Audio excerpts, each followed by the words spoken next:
KRS ಪಕ್ಷದ ರಾಜ್ಯಾಧ್ಯಕ್ಷ ದೀಪಕ್ ಅವರು ದಯವಿಟ್ಟು ಬನ್ನಿ.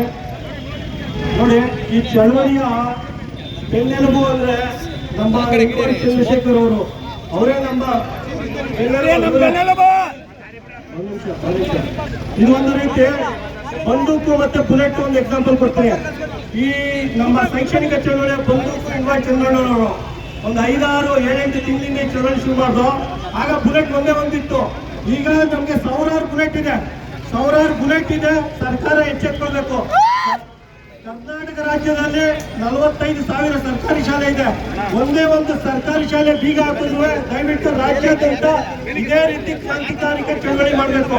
ಮತ್ತೆ ಚಳವಳಿ ನಮ್ಮ H1 ಮಾಡಿದ್ದು ಅವರ ಮಗ ಇವತ್ತು ಏನವ್ರು ಅನ್ಯಾಯ ಮಾಡಿದಾರೆ ಅದನ್ನ ಇವತ್ತು ಇವ್ರು ಮಾಡ್ತಾವ್ರೆ. ಈ ಮಾರ್ಗದರ್ಶನದಲ್ಲೇ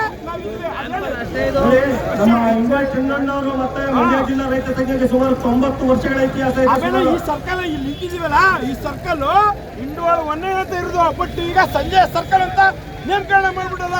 ಇದು ನಿರ್ಮಾಣ ಇರಿ ಸರ್, ನೀವು ಮೀಡಿಯಾದವ್ರು ಇದು ಮಾಡಿ. ಇದು ಸಂಜೆ ಸರ್ಕಲ್ ಅಲ್ಲ, H1 ಸರ್ಕಲ್. ಮೀಡಿಯಾದವ್ರಿಗೆ